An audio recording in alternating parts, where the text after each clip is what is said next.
Mon histoire, c'est pas la pire.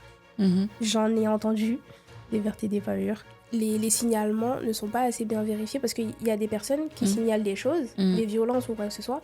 Au final, on les calcule pas, ils restent dans leur famille et ça devient pire. Mais il y a d'autres personnes qui ont pratiquement rien en vrai et au final, eux, ils se retrouvent en foyer. Ce qu'il faut savoir, c'est que moi, à la base, j'ai été placée pour un truc que j'ai pas compris du tout. Ma mère était tombée malade, mon père ne s'occupait pas assez de nous. Ensuite, un jour comme ça, on est venu me chercher au collège, on m'a dit tu pars au foyer. Pendant longtemps, je savais pas pourquoi j'étais placée. Et je pense que c'est ça le problème aussi des enfants qui sont placés.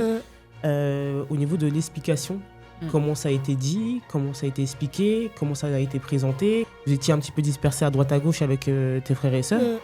Et on peut se dire que tu n'as aucun repère du jour au lendemain, tu changes d'environnement, tu n'es plus avec ta famille et en plus de ça, les seuls repères, ton frère et ta sœur avec qui tu pourrais être, tu n'es plus avec eux. Franchement, c'est difficile. Parce qu'il y en a vraiment qui nous disaient, pour nous, vous êtes que des chiffres. Genre un numéro de dossier, genre.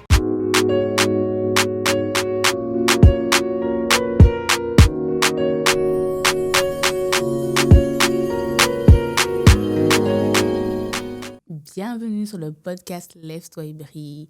Je suis ravie de vous avoir encore une fois sur mon podcast.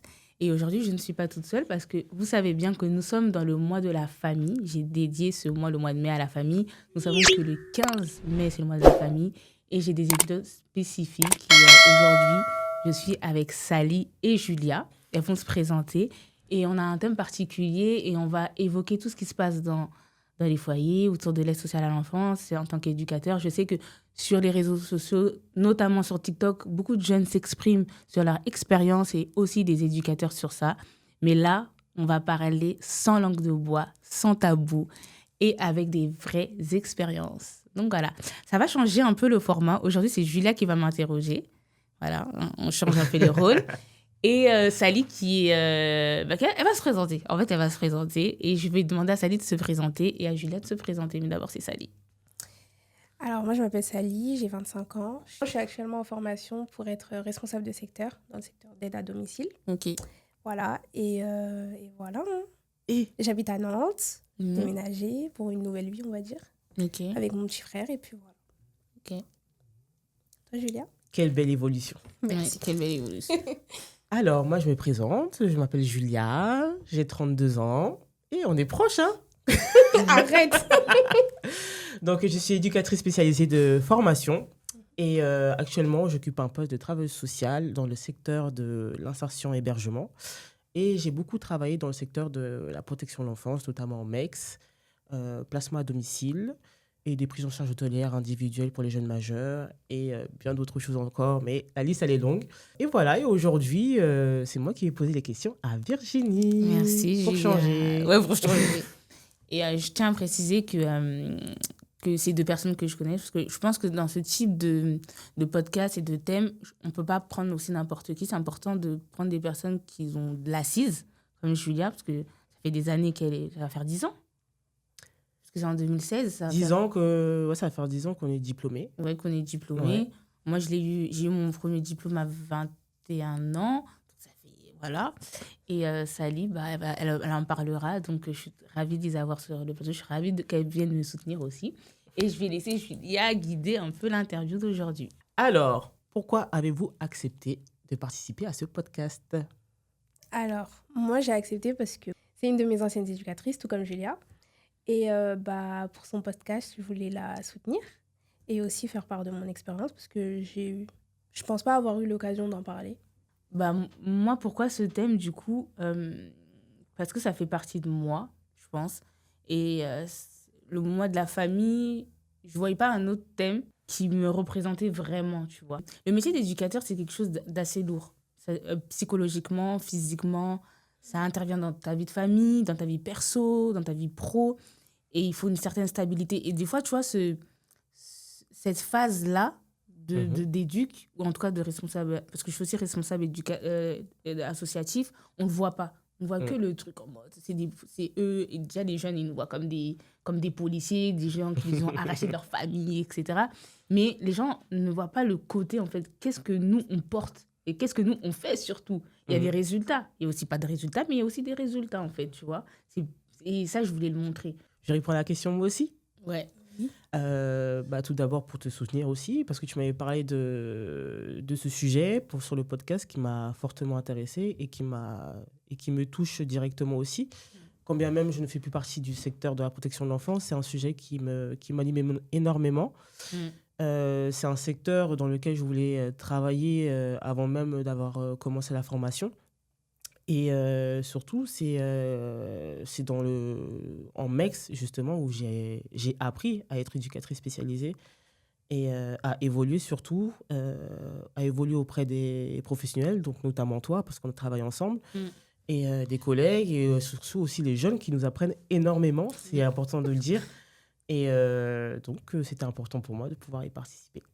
En quelques mots, comment pouvez-vous décrire votre expérience en foyer ? Moi, en vrai, j'ai une bonne expérience.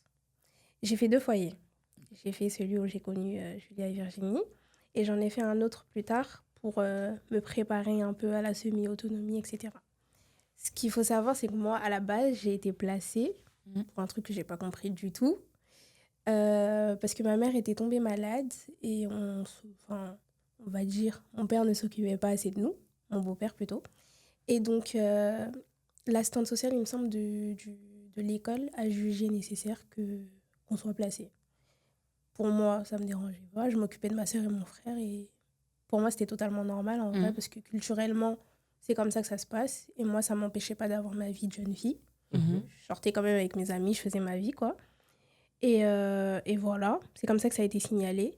Ensuite, un jour comme ça, on est venu me chercher au collège. On m'a dit, tu pars au foyer. Donc voilà, au début, on était séparés, ma sœur, mon frère et moi, pendant que ma mère était à l'hôpital. Mon frère, je crois qu'il était dans le 17e, ma sœur dans le 13e et moi dans le 19e. Et tous les week-ends, du coup, quand ma mère elle est retournée à la maison, elle a dû, tous les vendredis, faire les trois arrondissements pour venir nous chercher, etc. Ensuite, moi, ce qui s'est passé, c'est que dans mon foyer, j'ai vu qu'il y avait une fratrie qui partait. Donc, j'ai fait une demande pour que ma soeur et mon frère soient avec moi. Étant donné qu'on habitait dans le 19e, pour ma mère, c'était plus facile. Et du coup, voilà, on nous a rassemblés. Et après, globalement, moi, mon expérience, elle s'est bien passée. Quand je suis arrivée, j'ai trouvé ça super bizarre et tout. Après, dans ma tête, je me suis juste dit, fais comme si c'était une colonie, mais tu vas à l'école. T'as essayé de te détacher un petit peu de... Ouais, c'est ce que j'ai fait. Parce que je sais pas trop gérer mes émotions. Okay. Et du coup, vu que mon collège, il était à côté, j'avais pas changé de collège, dans ma tête, je me suis juste dit, en vrai, c'est comme une colonie de vacances avec des copines, des copains, des animateurs. Au début, c'était comme ça que je le voyais, des animateurs. Et je vais au collège, je rentre le soir, et puis voilà. Et après j'ai eu d'autres éducateurs. Vous avez changé un peu. Et j'ai vu qu'il y avait des éducateurs qui me ressemblaient. Et ça m'a permis de plus plus accepter le placement et de m'identifier justement à ces éducateurs-là. Et du coup, voilà pourquoi globalement, ça s'est bien passé dans le premier. Dans le deuxième, c'était plus compliqué parce qu'on était un peu livrés à nous-mêmes. Je trouve un peu beaucoup même. Et voilà. Faut savoir que moi, j'ai commencé très jeune. J'ai eu mon premier diplôme, à 21 ans. Et je ne me sentais pas en capacité d'aller travailler. Donc, du coup, j'ai enchaîné avec le diplôme d'éduc. Et ensuite, là où j'avais fait mon stage, j'étais embauchée là où Sally était placée, du coup. Et donc, j'étais stagiaire. Donc, je connaissais déjà Sally avant de venir. J'étais stagiaire dans son groupe, d'ailleurs. Voilà. Et après, je n'ai pas vraiment été tout le temps éduque. Si j'étais éduque avec elle, c'était que des fois, il fallait que je remplace ou quoi que ce soit, tu vois, contrairement à toi. Mais j'ai fait beaucoup de services, on va dire. Et pour moi, c'était la meilleure expérience dans le sens où c'est là où ça m'a forgé, en fait. Et tu te dis, mais il y a un monde, en fait. En fait, les foyers, les placements, c'est un monde. Et j'ai toujours dit aux jeunes, mais gloire à Dieu, je ne suis pas placée, en fait. Parce que je ne sais pas si j'aurais supporté ce que vous supportez, en fait. Tu ne vois pas ta famille tout le temps. Et puis, tu sais pas. Et puis...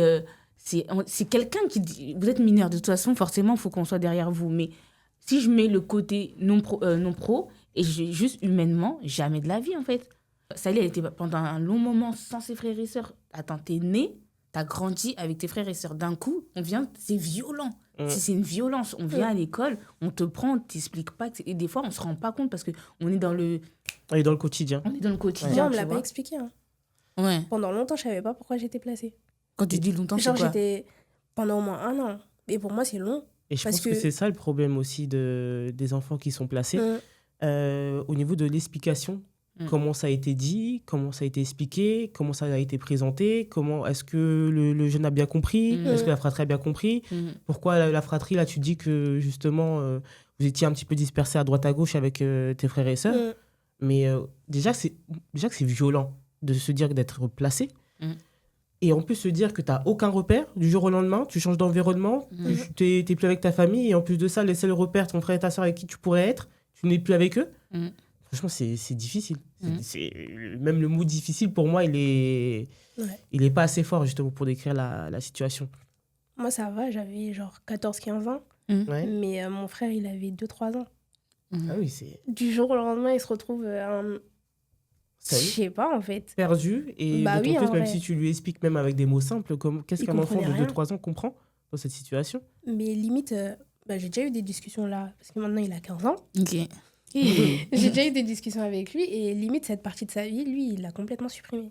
Ah ouais. Vraiment, il n'a pratiquement pas de souvenirs du foyer. D'accord. Il a vraiment pratiquement pas de souvenirs Volontairement? du foyer. Mais Je pourtant, sais il est pas. resté longtemps. Je sais pas, parce que même des fois, quand mes copines que j'ai gardées du foyer, bah, quand elles discutent avec lui, tu te rappelles quand tu faisais ça et tout, je te coursais, aucun souvenir. Ok. Aucun souvenir. Est-ce qu'il parle de son expérience, de ce qu'il a ressenti? Bah, il s'en rappelle pas. Ah oui, ça... Après, il était jeune. Hein. Ouais, la plupart des choses, il s'en rappelle 3 pas. ans, c'est petit quand même. Donc, il est resté quand même 5 ans, donc c'est volontaire. Il a fait une amnésie cérébrale. Je trouve que c'est ma meilleure expérience dans les foyers parce que tu vois une certaine réalité que tu n'aurais pas vue si tu aurais été quelqu'un de lambda. Je ne dis pas que les autres métiers, ce n'est pas quelque chose d'inférieur, mais il y a une certaine réalité. C'est un monde, en fait. Franchement, travailler dans les mecs, travailler... surtout dans les foyers. Je trouve que c'est un monde. Et ce que je reprocherais peut-être au système, c'est qu'on ne prépare pas assez. Vous savez quoi? Les jeunes, ils disent que c'est la prison, mais je crois que c'est le paradis, en fait. Je vous jure. Parce que quand on vous laisse, c'est là que les jeunes ils disent « en fait, je préfère rester au foyer. » Parce qu'on vous coucoune, en fait. Et j'ai l'impression qu'avec du recul, on ne vous prépare pas assez à sortir du système. À la sortie. Moi, je trouve que ça dépend des jeunes. Ça dépend de la famille. Ouais. En fait, ça dépend de beaucoup de choses. Parce que, comment dire? Moi, je sais qu'il y a le cliché de genre, les enfants de foyer, c'est du n'importe quoi. Genre. Ouais. Mais pour moi, ça, c'est en fonction de l'enfant, de sa façon de réfléchir, de l'éducation ou du peu d'éducation qu'il a eu déjà avant. Et c'est ce qui fait que soit ça devient quelqu'un de bien et il continue bien, soit il fait n'importe quoi et c'est la débandade. Donc en vrai, ça dépend en fait. Ça dépend du mindset du jeune, c'est en ça, fait. en fait.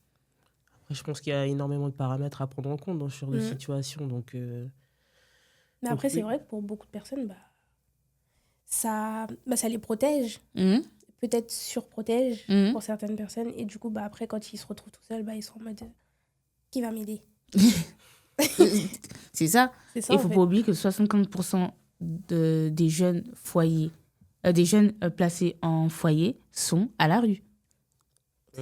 Et il faut se poser aussi des questions par rapport à ça et comment on les accompagne. C'est ça qui a fait qu'aujourd'hui, je suis sortie un peu... Je suis toujours dans les sociales à l'enfance, mais dans un autre poste et dans un... C'est pas que j'ai upgrade aussi au niveau de mon évolution pro parce que pour moi, c'était trop, en fait. Tu vois? En plus, nous, on est restés super longtemps et tu vois certaines choses et... Donc, du coup, tu veux mettre ta pierre à l'édifice, mais différemment. On va dire ça. C'est ça. Mais c'est une de mes meilleures... En plus, j'ai commencé jeune, donc meilleure expérience. Alors, Sally, tu nous as parlé un petit peu de ton parcours. Est-ce que tu peux nous dire un petit peu tes premières impressions que tu as eues en arrivant au foyer? J'ai trouvé ça bizarre. Comme je l'ai dit tout à l'heure, pour moi, c'était une grosse colonie de vacances. Et juste, j'allais à l'école, je rentrais, je commençais à avoir des punitions, j'ai pas kiffé. Mais si tu as eu des punitions, c'est bien pour quelque chose de C'est parce que j'arrive en précis. retard à l'école. C'est tout. Parce que j'étais pas turbulente, hein. Moi, j'étais assez calme. En soi, j'étais dans mon coin. Je suis timide, mais assez sociable, donc ça allait. Au niveau des éducateurs, vu que je posais pas de problème en soi, j'avais pas de problème particulier. À l'école, c'était un peu bizarre, pour le coup, parce que on savait que j'étais plus chez moi. Et il y a certaines personnes qui me demandaient, mais pourquoi t'es plus chez toi? Parce que t'as pas changé d'établissement scolaire, c'est ça. Mais du coup, je savais pas ce que je devais répondre. Genre, je savais pas s'ils devaient savoir, si j'avais besoin de leur dire ou pas, s'il fallait le cacher ou pas, je savais pas. Après, à un moment, j'ai décidé, je me suis dit, en vrai, je vais juste dire que je suis en foyer. Mais après, la raison, c'est pas ton problème. C'est tout. Et du coup, c'est ce que j'ai fait. Mais eux, dans le cliché, pour eux, t'es en foyer parce que tu fais n'importe quoi. Tu fais n'importe quoi chez toi, tes parents, ils arrivent pas à te gérer, etc. Et c'est pour ça que t'es placé. Et pour beaucoup de personnes, je m'en suis rendu compte, pour beaucoup de personnes, les enfants placés, c'est des enfants turbulents, que leurs parents, ils arrivent pas à gérer. Et du coup, ils vont en foyer pour un redressement limite. Limite, c'est comme ça que certaines personnes le voient. Et je leur ai expliqué que moi, rien à voir.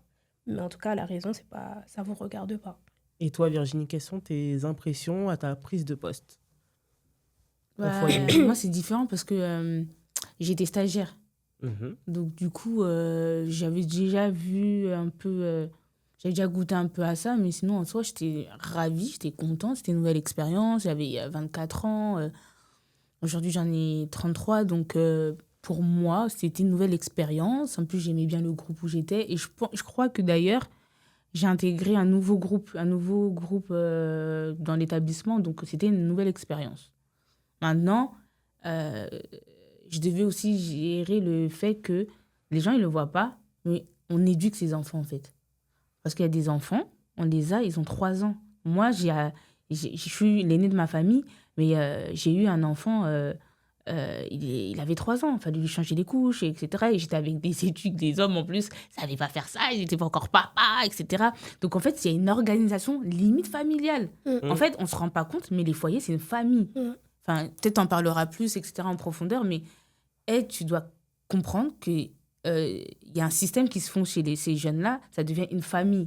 Donc, toi, quand tu es éduque, il faut aussi que tu respectes que eux, c'est leur famille, parce que des fois, il y en a, ils n'en ont pas, en fait. Ils n'ont pas la chance comme Sally, où la mère, elle fait tout le tour du monde pour venir les chercher des terres. Elle vient.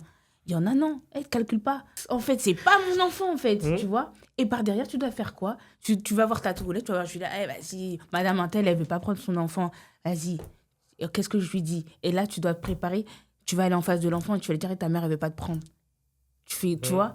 Combien de fois on a fait ça? Comment tu le dis? Ouais, comment tu réagis face à... Maintenant, c'est la faute à qui? C'est de notre faute. C'est à cause de toi si je suis placée, etc. Et du coup, nous, on est souffre-douleur. Parce que c'est ce que... Parce qu'on est en première ligne. On est en première ligne. Et c'est ce que l'enfant aurait fait à son père ou à sa mère. Parce que on a la figure paternelle ou maternelle. Et ça, il faut le capter quand tu viens. Quand tu es éducateur en foyer, tu dois capter directement qu'on a une figure parentale. C'est obligatoire. Parce que c'est ce qu'on va refléter. L'effet miroir, c'est ça qu'on appelle. Il y a un effet miroir qui se passe, tu vois. Et ça, si tu ne le sais pas, ça peut être compliqué. Parce que ça peut te renvoyer aussi des choses. C'est surtout que les enfants, ils s'identifient à nous. C'est ça. Parce que nous sommes leur seul repère à ce moment-là. Qu'on est H24 avec eux. On est H24 avec vous en foyer, du matin au soir. Le matin, c'est nous qui vous levons. Le soir, c'est nous qui vous couchons. On fait le repas avec vous. On vous dit d'aller vous laver, de prendre vos douches. Des fois, on bataille avec vous parce que... Pour certains. On a vu des vertes et des pas mûres. Aïe, aïe, aïe, aïe. Non, vraiment, c'est une organisation comme à la maison, comme tu disais. Même les règles, le cadre, les limites, on voyait tout avec vous. Ouais, bah oui, en vrai, c'est les mêmes. En vrai. Après, tout dépend des familles, mais globalement, c'est les mêmes. Tu rentres de l'école, goûter, devoir, va prendre ta douche, il y a le repas, après aller dormir, puis voilà. En vrai. C'était quoi les aspects les plus positifs pour toi et les plus négatifs? Je trouve le fait de vivre en collectivité, moi, je trouve que ça m'a apporté quelque chose. Parce que c'est pas tout le monde qui sait vivre en collectivité. Ah oui. Et même au niveau... Enfin, pour notre développement, quand tu vis en collectivité, je trouve qu'il y a des choses que tu auras plus tendance à accepter de faire que d'autres. Par exemple, se laver. Il y en a... Pendant l'adolescence, il y a un moment où des fois... Vous voulez pas les doucher? Oui, tu peux le dire. Oui, dis-nous, Sally. Moi, je pense pas avoir eu cette phase. Non, t'as pas eu. Mais franchement, Non, je pense pas. Non. Mais il y en a qui l'ont. Oui. Et quand après tu fais comprendre à cette personne-là que tu vis avec des gens, il faut que tu te laves, que ce soit pour les autres ou pour toi, c'est mieux, etc., bah, la personne, elle va mieux l'accepter. Alors que si je vis toute seule chez moi et que j'ai pas envie de me laver, je vais pas me laver. Ça concerne personne, tout le monde s'en fiche. C'est des petits trucs comme ça. Après, il y a aussi, moi, vraiment les éducatrices. Je sais pas si je peux le dire, les éducatrices noires. Mais si, c'est culturel, tu le dis. Vraiment, le fait d'avoir réussi à m'identifier à ces éducatrices-là, ça m'a apporté beaucoup parce que, genre, aujourd'hui, je me dis, quand je suis arrivée au foyer, au début, il n'y avait que des éducateurs blancs. Des éducateurs blancs ou maghrébins, etc. Moi, je suis noire, je dois grandir dans cet environnement-là, mais il y a plein de choses qu'eux, ils ne savent pas me concernant, sachant que je suis noire. Je sais pas, par exemple, pour ma peau, pour mes cheveux, pour plein de choses, genre, ils sont pas au courant. On va m'acheter de l'ultra doux. Du ultra doux. Comment ça s'appelle?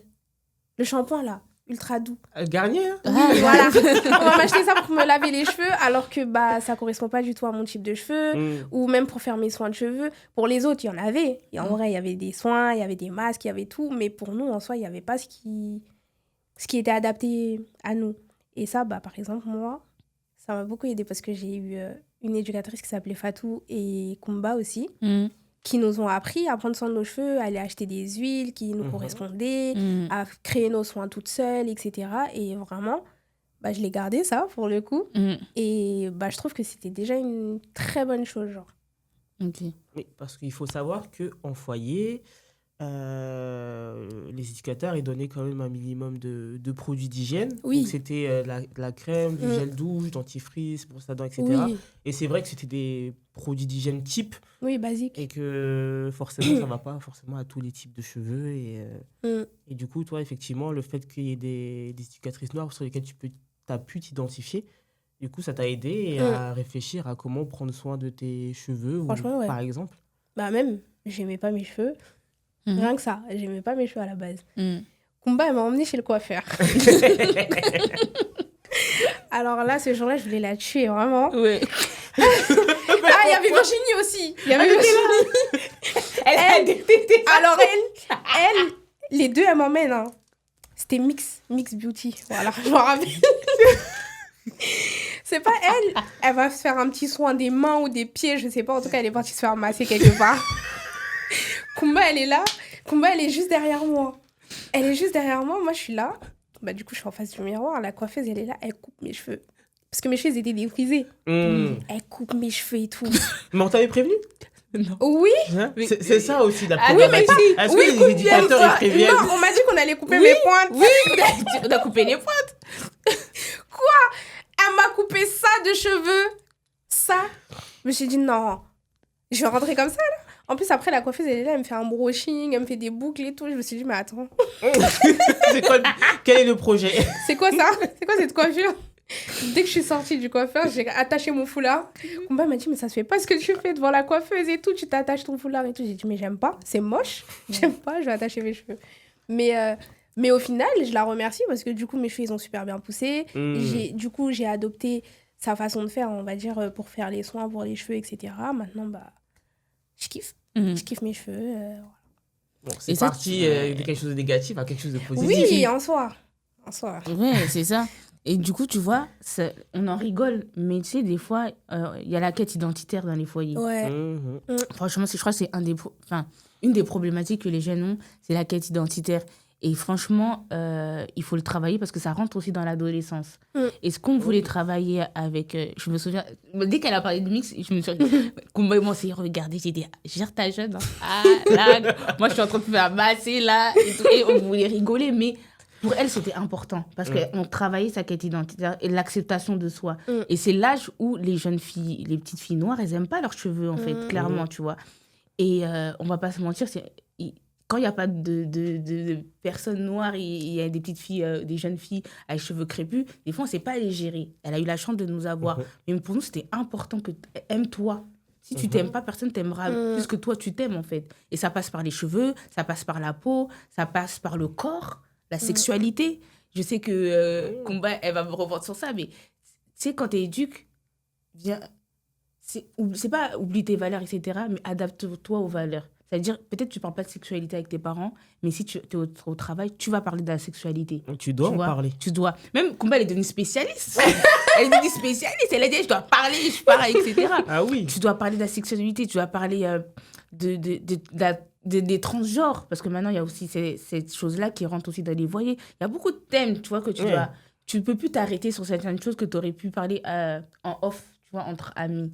Et c'est ça, on en rigole effectivement, mais au jour d'aujourd'hui, moi, je suis contente de savoir que Sally, elle se lance dans l'entrepreneuriat par rapport aux cheveux aussi. C'est ça aussi. Ouais, du coup. Ouais, du coup, grâce à ça. Mais il y a eu un processus, tu vois. Ça veut dire que pour toi, parler de sujets qui sont compliqués dans le personnel, c'est pour toi un des défis majeurs de l'accompagnement auprès des jeunes? Franchement, peut-être j'y ai réfléchi avant d'en parler. Peut-être c'était... Il y a deux choses. C'est la religion. Parce que du coup, c'est un établissement laïque et tout. Sauf qu'il y a des musulmans, il y a le ramadan, et des fois il y a le carême, des fois il y a Noël et tout et tout. À Noël, on achète le sapin au foyer, etc. Tu vois. Ah, il y a tout. Il y a les cadeaux, le sapin, le saumon. Il y a tout. Il y a tout, tu vois. Et quand il y a le ramadan, on essaye aussi de respecter, etc. Tu vois. Ça, c'était trop bien.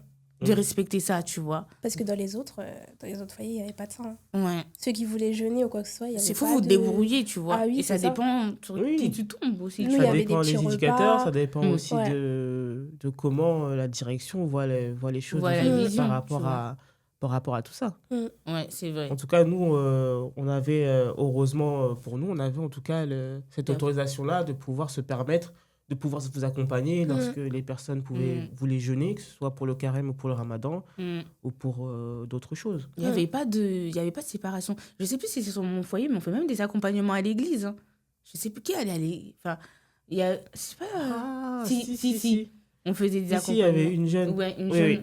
Voilà. Ou s'il y avait des personnes qui voulaient avoir plus de renseignements sur le Coran, on les accompagnait. Des fois, on achetait, etc. Vraiment, faut pas avoir de problème. Si tu es éducateur, n'aie pas de problème sur ça. Parce que sinon, ça va être super compliqué. Parce qu'on accepte le jeune tel qu'il est. S'il est musulman, chrétien, athée, juif, on l'accepte tel qu'il est. C'était ça, tu vois. Vraiment, ne pas être gêné, en fait. C'était ça. Et ce que aussi, c'était... on reste des humains. Tu sais, quand on éduque. Ce que j'ai beaucoup aimé aussi des jeunes, c'est que des fois, tu as aussi des problèmes chez toi, en fait, tu vois. Et c'est comme nos enfants. Je crois qu'ils captent que n'est pas bien.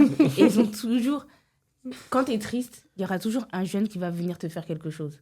Et il y a toujours... C'est vrai. Ouais, c'est vrai. Franchement, il y a toujours eu un jeune... Il va dire, tu veux manger, je veux faire truc, etc. Et je me disais, mais comment ils arrivent à capter tout ça? Je pense qu'ils le voyaient, hein, parce que je me rappelle aussi, quand il y avait un effectif réduit, quand on n'était que seul sur le groupe et qu'on devait gérer tous les jeunes. Et moi, je voyais les comportements des jeunes où je disais, là, Julia, elle est toute seule. Bon, on va l'aménager aujourd'hui, on va pas trop l'embêter. Ouais. Ça, je le voyais bien, ça. Les grands qui gèrent un peu les petits. Ouais, voilà, c'est ça. Franchement, ça... Histoire d'alléger un peu. Et ça, j'ai trouvé ça... Franchement, ça m'a aidée. J'ai eu beaucoup de périodes où j'étais franchement pas forcément bien, etc. Et je trouve que l'amour... Il y a de l'amour dans les foyers, même si l'amour est vache des fois. Mais quand les jeunes veulent se mettre contre nous, là, tu vois l'amour, tu vois. Ça. Et quand les jeunes aussi veulent être ensemble, tu vois aussi l'amour, tu vois. Et ça m'a beaucoup aidé, ce petit truc. Des fois, c'est des trucs tout bêtes que les jeunes ils vont faire, mais ils ressentent ce truc-là. Et j'ai aimé, tu vois. On ne peut pas dire... je viens que au travail et je prends mes 2000, mes 3000 euros, voilà, ça dépend. T'es gentil, hein, parce qu'il me semble pas qu'en tant qu'éducateur spécialisé, quand tu commences... Nous, on était plutôt bien, quand même. Hein. Moi, on m'a dit que vous étiez mal payé. Oui, dans le travail social, on n'est pas... Le social, ça paye pas, Mais pourtant, vous, là, vous voyagez. Ça, c'est encore un autre sujet, ça aussi. C'est un autre sujet. Il faut vivre. Beaucoup. Oui. C'est notre sujet, mais en gros, c'est ça, ouais. Franchement, j'ai beaucoup aimé cet aspect-là. Et je dirais ça. Est-ce qu'il y avait beaucoup d'incompréhension entre les jeunes et les éducateurs? Moi, je trouvais... Et si oui, sur quel sujet à peu près? Moi, les éducateurs avec qui je pas je m'entendais pas, mais ceux que je savais qui allaient pas comprendre ou qui allaient pas me calculer, je les calculais juste pas. Et j'allais pas vers eux. Et vous, pas que vous deux, mais vous globalement, bah non, en soi, il n'y avait pas d'incompréhension, on discutait. Et c'était, moi vraiment, pour une partie de mes éducateurs, je les voyais un peu, vu que je m'identifiais à eux, je les voyais un peu comme des grands frères et grandes sœurs. Et du coup, on allait vraiment parler comme si on faisait partie de la même famille. Genre, si vous aviez un conseil à me donner, c'est comme ça. Il y en a un éducateur, une fois, qui est venu à ma remise des bulletins, au lycée en seconde. Il s'appelle Gary. On a terminé ma remise de bulletin et tout, et je faisais n'importe quoi en seconde. Okay. Moi, je faisais n'importe quoi. Enfin, quand je dis n'importe quoi, c'est des trucs d'adolescent, mais genre de l'école, qui faisaient en sorte que j'avançais pas en vrai pendant ma seconde. Et du coup, quand on est rentré, il m'a engueulée, mais d'une manière, je me suis dit, mais attends, il se prend pour qui, lui? Mais parce que c'était lui, parce que c'était Gary, et que j'arrivais à m'identifier à lui, et que j'arrivais à le considérer en quelque sorte comme un grand frère, je l'ai accepté, j'ai compris. Parce qu'il m'a engueulée, mais en même temps, il m'a expliqué. J'ai compris, et j'ai fait les efforts qu'il fallait. J'ai compris que c'était pour moi, en vrai, et j'ai fait ce qu'il fallait pour avancer. Et en fait, je trouve, à partir du moment où tu arrives en tant qu'éducateur et que tu as ce côté humain, parce qu'il y en a vraiment qui nous disaient, pour nous, vous êtes que des chiffres. Genre un numéro de dossier, genre. Qui t'a dit ça? Il y en a qui le disaient. On va dire les noms. On dit les noms quand c'est positif. Quand c'est négatif, on dit pas. Mais genre, il y en a qui le disaient. Et du coup, j'allais pas aller m'adresser à eux ou quoi que ce soit. Mais quand je voyais qu'à côté de ça, il y en avait qui nous considéraient vraiment... Ou même, des fois, il y en a qui nous emmenaient dans leur quartier. On allait s'amuser avec les jeunes de leur quartier. Et je sais pas comment dire, ça crée vraiment un lien. Et ça fait en sorte que, en soi, il n'y a pas de... Pourquoi on va mal s'entendre? Et j'ai fait quelque chose de mal, tu viens, tu me le dis. T'as fait quelque chose de mal, j'ai pas apprécié, je te le dis aussi. C'est tout, en fait. Ça va dans les deux sens. C'est tout, en fait. Mais là, je rebondis sur un truc, parce que c'était quelque chose, tu vois, c'est le côté psychologique. Moi, je pense que dans vos formations... Vas-y, non, en vrai, pour de vrai, pour... Mais quand je parle psychologique, c'était par rapport aux jeunes, mais tu peux aussi dire... Moi, j'aimais pas aller voir les psychologues. Ok. Parce qu'ils servaient à rien. Désolée, mais pour moi... Ouais. Parce qu'en fait... c'est ton point de vue. Oui, c'est ton point de vue. Nous, perso, je le vois, j'ai un autre point de vue, mais ça... dis-nous. Nous, on le voit autrement, forcément, parce qu'on n'est pas à la même place aussi. C'est normal. Mais moi, par exemple, la psychologue, je la voyais en mode... elle attend de moi que je parle. Sauf que moi, je suis le genre de personne... J'aime pas parler. Et surtout quand ça touche aux émotions, etc. Moi, non. Mais du coup, si en plus de ça, tu me poses pas de questions et t'es juste là en train de me regarder et attendre que je parle, on va pas avancer. Mais moi, je le voyais vraiment comme ça. Après, il y a des approches différentes en fonction des psychologues aussi. Donc, Et en fonction de l'enfant aussi. Il y en a, ils ont besoin de parler, en vrai. Moi, je trouvais que j'avais pas besoin de parler. Après, c'est moi. Mais toi, du coup? Pour moi, c'est important. La place du psychologue est importante parce qu'il faut un espace de parole quand même. C'est important. Il faut qu'il y ait un tiers qui rentre quand même dans la relation entre l'éducateur et le jeune. Parce qu'il y a aussi l'aspect pénal pour certains. Et il faut savoir qu'il y avait beaucoup d'OPP. Donc, OPP, c'est un juge qui décide que l'enfant est placé, etc. Ça passe par la justice. Et généralement, les juges demandent à ce qu'il y ait des suivis psychologiques, tu vois. C'est pas pour rien, en fait. C'est pour que vous puissiez être armés. Vous puissiez vider ce que vous avez à l'intérieur de vous. Parce que le monde n'est pas simple, en fait. Derrière, il y a les murs, en fait. Et si tu n'as pas, pendant 5 ans, 10 ans, parce qu'il y a des gros placements. Il y a des 5 ans, il y a des 10 ans. Tu as été dans un petit cocon, il y avait des foyers, des éducateurs, il y avait une cuisinière, il y avait ci, il y avait la vêture, il y avait l'argent de poche, etc. Et puis qu'à 21 ans, on te dit fin. Parce qu'on sait ce qu'on dit, à 21 ans, fin. Tu dois sortir du système. C'est un choc émotionnel. Et ça se prépare dans ce genre de séance. Oui, avec les éducateurs. Mais des fois, il y a des choses qu'on peut pas dire aux éducateurs. Toi, c'est un exemple différent. Mais peut-être que tu as d'autres témoignages qui vont dire, la psy du foyer, elle m'a aidée parce que j'ai vécu un viol. J'ai vécu un viol, j'ai vécu des agressions physiques de la part de mon père, violentes. Et il faut que je parle, en fait, tu vois. Ça, tu vois, c'est une valeur ajoutée importante pour moi dans le projet éducatif de l'enfant. Et je peux pas l'enlever. Et nous, en tant qu'éducateurs, pour moi, c'est limite une obligation d'aller voir un psychologue. la charge émotionnelle qu'on a, les histoires qu'on porte, elles sont trop lourdes Oui, ça pour une personne. Elles sont trop lourdes. C'est vrai qu'on a nos équipes et tout, on en parle, etc. Il y a déjà vos histoires, il y a déjà nos histoires personnelles, etc. Voilà. Moi, je sais que je suis partie du foyer parce que j'avais déjà des histoires personnelles. Et en plus des histoires du travail, j'ai dit non. Parce que c'est un des métiers où la charge émotionnelle, après tu me diras, Julia, mais elle est importante. Et oui, après ça, c'est après que je suis partie voir un psychologue. Vraiment, déjà pour moi, pour mes problèmes perso, on va dire. Et voilà, tu as besoin. Mais pour moi, quand tu es éduque, c'est limite, c'est une obligation. Tu as trop d'émotions, il y a trop d'histoires lourdes pour que tu puisses emmagasiner ça. Et ces personnes-là, elles vont aussi, quand elles sortent, elles vont encore raconter ça au domicile. Mais ton mari ne veut pas écouter forcément ces histoires et il n'est pas prêt. Et il faut être formé aussi, tu vois. Des fois, c'est des histoires de ouf. Ah, c'est pas simple. Sally, avec le recul, comment tu perçois aujourd'hui ton placement en foyer ? Pour moi, je pense qu'il n'était pas nécessaire au début. Quand la décision a été prise, c'était pas nécessaire.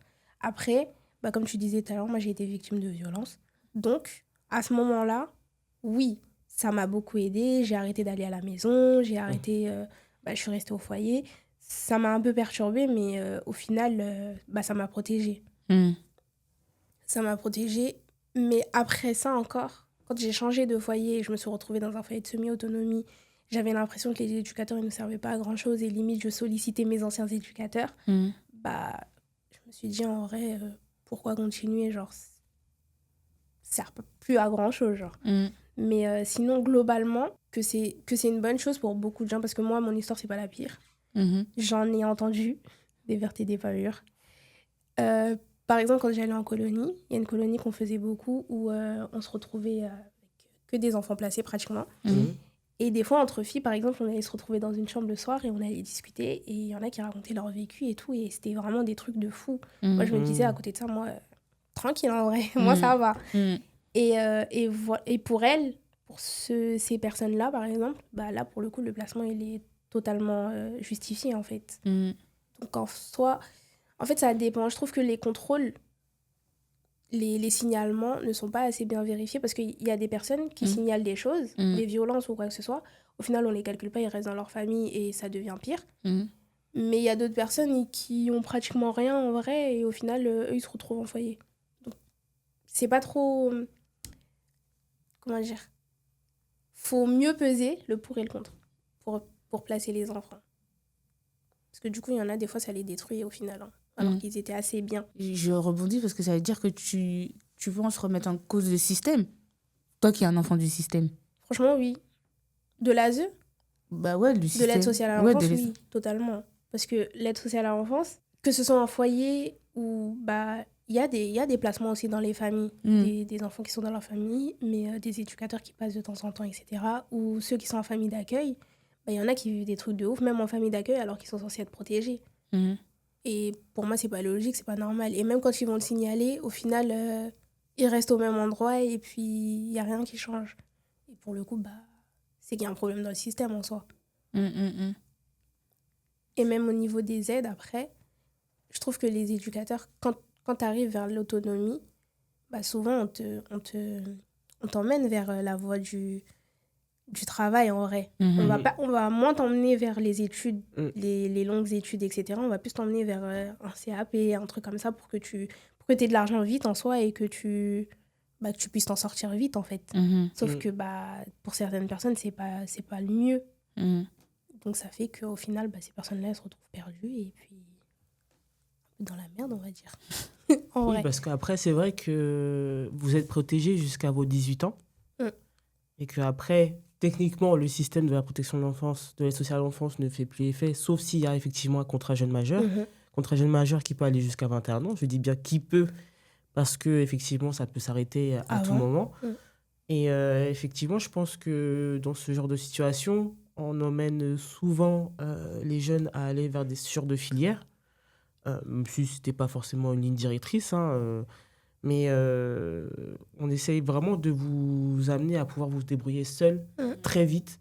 Parce que malheureusement, comme l'a dit Virginie tout à l'heure, il y a un nombre incalculable de jeunes sortant de foyer qui sont aujourd'hui à la rue.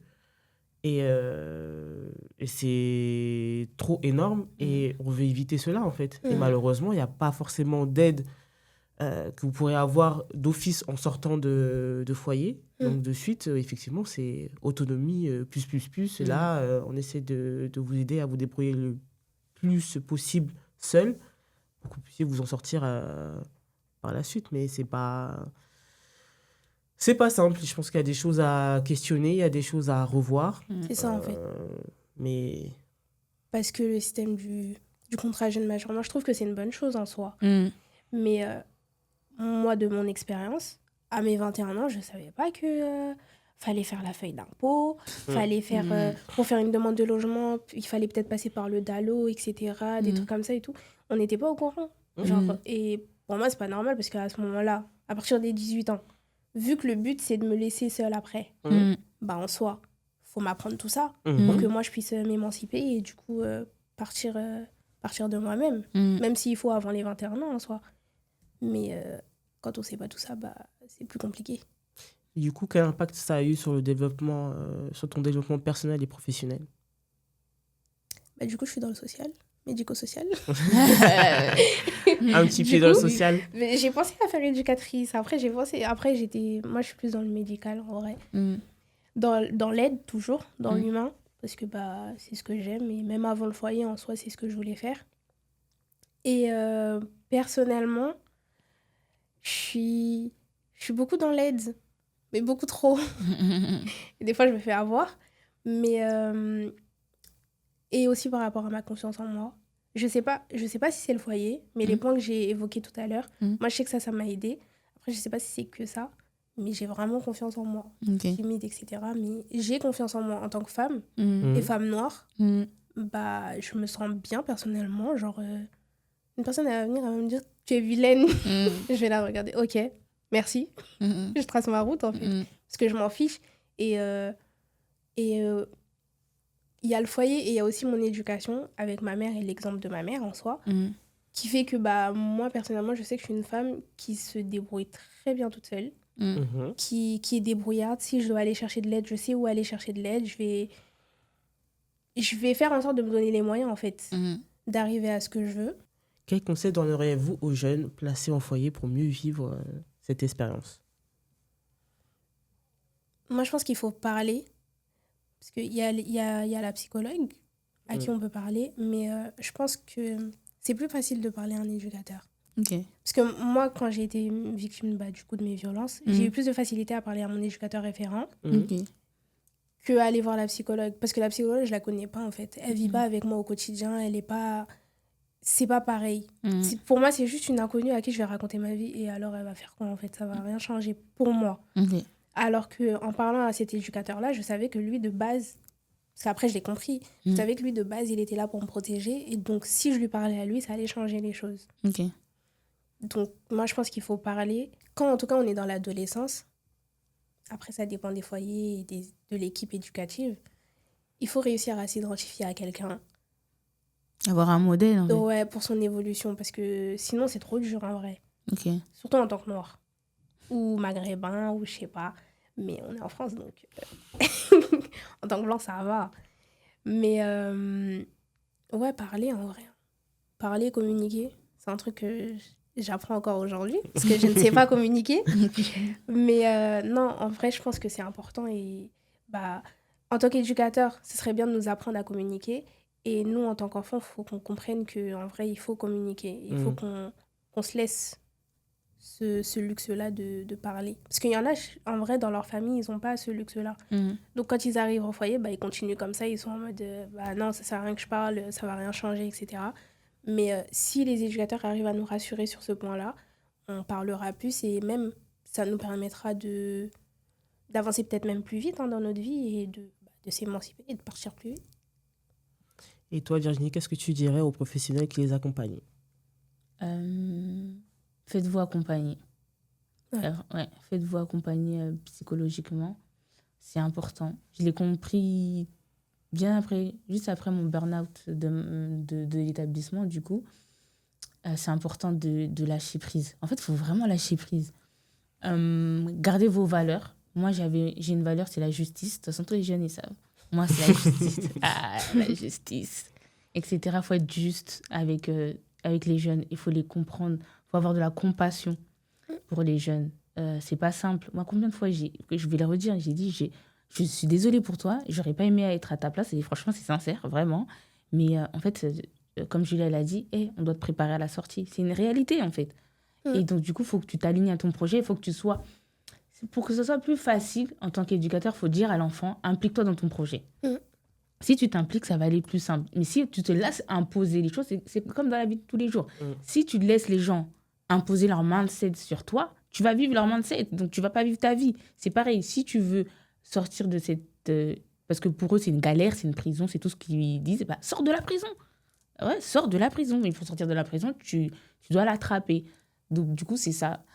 Aux professionnels de se faire suivre psychologiquement, de faire corps avec son équipe.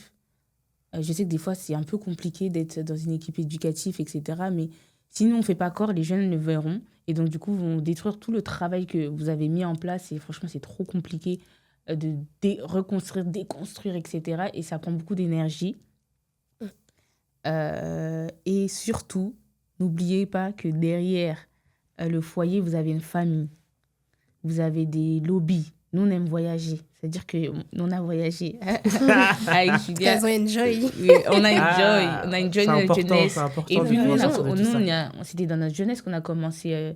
On avait 23, 24. Donc, il était hors de question pour moi que ma passion passe après mon travail. Hors de question que mes lobbies, que mes amis, que ma famille, que ma vie de couple passe avant le travail. Ça, là, c'était le point d'honneur. Il ne faut pas s'oublier. Quand tu es éduque, tu t'oublies vite parce que tu rentres dans un quotidien, tu penses que c'est tes enfants. Ce n'est pas nos enfants. Hein.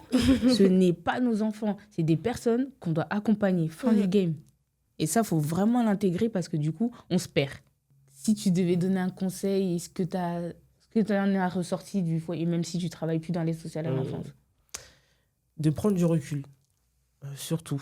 De prendre du recul parce que c'est vrai qu'on accompagne des personnes, c'est ça qu'il ne faut pas oublier, que peu importe l'âge qu'ils ont, ils n'ont pas forcément choisi d'être là, il faut faire avec, ça ne va pas être simple, il y a des jours où tout va bien se passer, il y a des jours où ça va être compliqué, il y a des jours où ce sera un combat qu'on va mener avec eux, mais on sait que c'est pour leur bien, c'est ça qu'il ne faut pas oublier que malheureusement, ils vivent une situation difficile, il faut pouvoir les soutenir et qu'il faut faire avec. Que des fois, on va se manger des coups durs, des insultes, des fois, des menaces, mais qu'il faut se dire que c'est pas pour nous, en fait. On sait très bien qu'on est en première ligne et que malheureusement, il faut bien que ça sorte à un moment donné. Et heureusement que ça sort. Mais de prendre du recul par rapport à ces situations-là et de pouvoir les accompagner au mieux possible et qu'effectivement, des fois, on peut être submergé par les émotions que les jeunes y vivent, par leur situation aussi, et que c'est pas simple, mais que c'est important de prendre du recul face à ça et de pouvoir en parler, comme tu l'as dit, parce qu'il ne faut pas se renfermer sur nous-mêmes, parce qu'effectivement, on demande aux jeunes de parler, mais heureusement qu'on est une équipe aussi. Qui a aussi une psychologue aussi qui arrive aussi à nous détacher un petit peu de tout ça et aussi d'essayer de couper. Après c'est plus facile à dire qu'à faire, mais de pouvoir couper avec ça parce que je sais que moi je me rappelle au tout début de mon expérience professionnelle, j'avais du mal. C'était dur, hein. C'était dur, j'étais pris dans des situations très complexes où ça me touchait aussi personnellement, où ça pouvait aussi faire effet miroir sur mon perso, en fait. Et je me rappelle, j'en avais discuté avec ma collègue qui m'avait beaucoup aidé, justement, à essayer de couper et de me dire que j'ai une vie aussi, moi, de mon côté, et essayer de prendre du recul. Ouais, c'est surtout ça, je pense. Prendre du recul face à la situation et se dire que demain est un meilleur jour. Je suis d'accord. J'ai une dernière question parce qu'on arrive à la fin. Ça, c'est pour toi, Julia, et toi après. C'est maintenant que t'es maman. Tu dois retourner en foyer? Parce que forcément... Je pourrais. En soi, je pourrais retourner en foyer. Y travailler. Mais déjà, ce sera plus au niveau des contraintes, au niveau des horaires, où c'est beaucoup plus compliqué, les horaires décalés. Avec ma fille qui est en bas âge, c'est compliqué, sachant que tu peux travailler de 7h à 14h, soit faire 14h, 22h30. Et c'est vrai que moi, aujourd'hui, je ne pourrais pas travailler pour ça. Mais en tout cas, c'était une très, très bonne expérience pour moi de travailler en foyer. Ça m'a forgé, j'ai évolué. Mais en tout cas, aujourd'hui, ce serait plus en termes de contraintes par rapport à ma vie perso qui fait que je ne pourrais pas travailler en foyer. Ok, d'accord. Mais sinon, oui, je pourrais. En tout cas, j'en garde de très, très bons souvenirs. Mais c'est vrai que je ne pourrais pas aujourd'hui. Ok, d'accord. Et toi, Sally, sur TikTok, sur les réseaux sociaux, il y a beaucoup de jeunes qui parlent des foyers, qui font des updates, qui font des vlogs, qui font tout, etc. Mais ce qui ressort beaucoup, c'est que les foyers, les familles d'accueil, ce sont des prisons. Est-ce que pour toi, il n'y a pas que toi. En fait, là, tu parles à la voix des jeunes, en fait, parce que je sais que les jeunes vont regarder. Pour toi, c'est une prison, c'est une contrainte? Moi, je ne l'ai pas ressenti comme une prison. Mais comme j'ai dit tout à l'heure, en vrai, c'est la façon d'amener la chose. Si on vient, on nous emmène juste, bah forcément, on va voir le truc comme une prison. Et surtout si là-bas, les éducateurs, ils ne nous font pas ressentir qu'en fait, ici, c'est pour nous aider, c'est pour nous protéger, c'est pour faire ci, etc. C'est sûr qu'on va le ressentir comme une prison parce qu'on n'est pas avec notre famille. On est loin de notre famille, sachant qu'on a grandi un minimum avec eux. Et même, tu n'as pas le droit de faire ce que tu veux. Il y a des choses que tu aurais pu faire chez ta famille que tu ne feras pas là-bas. Donc forcément, dans ta tête, en tant qu'enfant, en tout cas, tu vas te dire en vrai, oh, ici c'est nul, je peux rien faire, je peux même pas regarder la télé jusqu'à 23h. C'est sûr que tu vas le voir comme ça. Mais si il y a un éducateur qui vient même avant le placement, une personne qui vient à la maison, par exemple, qui vient et qui t'explique, pendant tant de temps, tu vas être à tel endroit, parce qu'il y a ci, parce qu'il y a ça. Parce que je trouve ça bien de ne pas forcément dire les choses, parce que ça protège les enfants. Mais d'un autre côté, en vrai, l'enfant, il se retrouve perdu pour le coup. Il ne sait vraiment pas pourquoi il est là. Et ça ne l'aide pas, en fait, dans son développement. Donc, moi, je ne le vois pas comme une prison.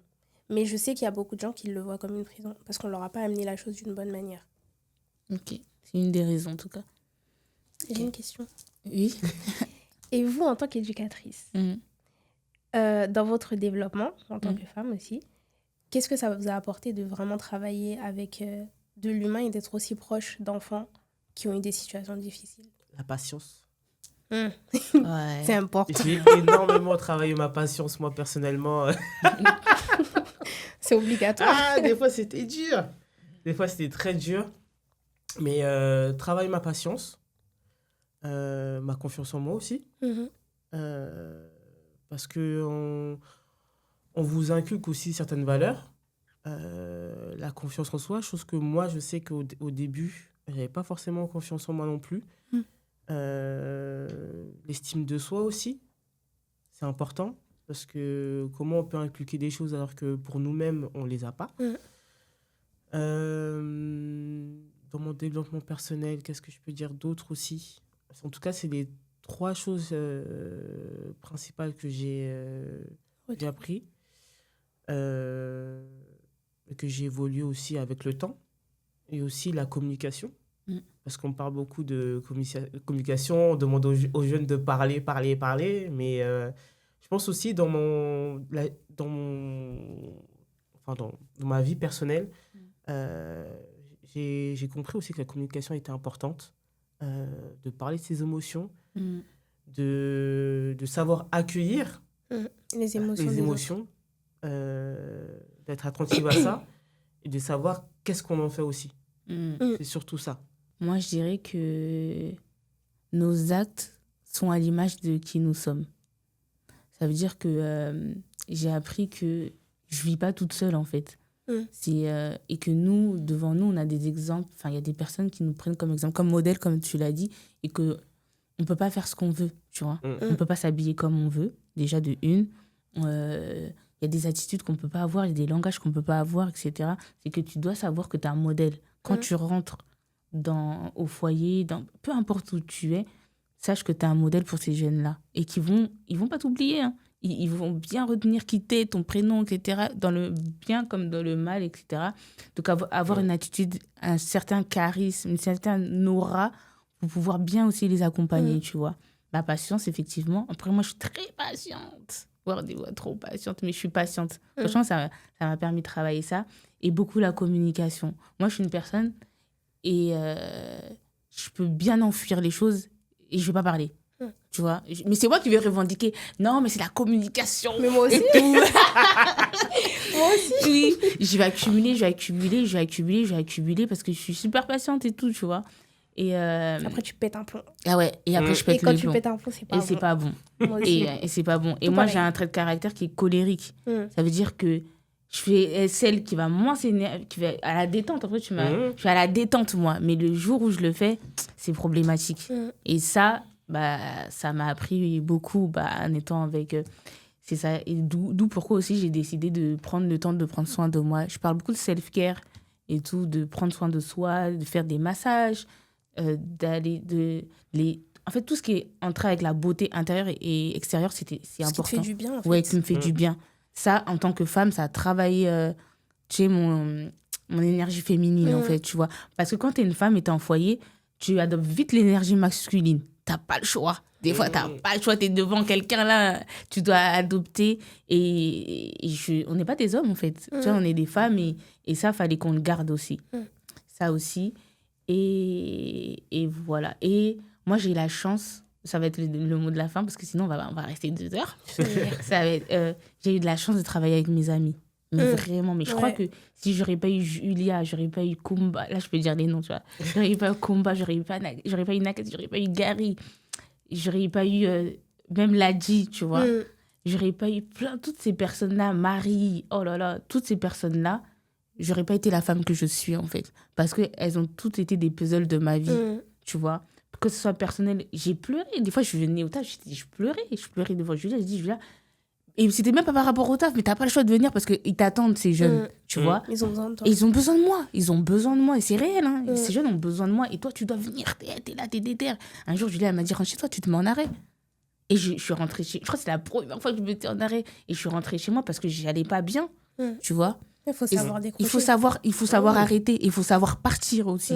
Et c'est ça, être une femme. C'est ça, être un adulte responsable. Savoir... À partir du moment où tu n'es pas en capacité de pouvoir, toi, être en capacité d'être bien, tu ne peux pas accompagner les jeunes. Jamais. Et c'est pour ça qu'à ce moment-là, je t'ai dit, Virginie, si ça ne va pas, rentre. Parce que tu ne seras pas en capacité de pouvoir accompagner les jeunes à ce moment-là. Il faut que tu donnes de toi à ce moment-là. On donne, on transmet des choses. Et à partir du moment où on n'est pas en capacité, faut laisser. Faut arrêter. Bah oui, tu peux pas aider si toi-même t'es pas bien. C'est pas possible. C'est pas possible. Et ça, c'est un travail où tu dois être bien. Et tu dois te sentir bien en tant que femme aussi. Donc, ouais, c'est ça. C'est le mot de la fin. J'espère que vous avez apprécié ce moment. Moi, j'ai vraiment apprécié. Ouais. Franchement, ça m'a fait plaisir de vous avoir ici, dans ma vie aussi, parce que ça fait des années maintenant. Oh, ah oui.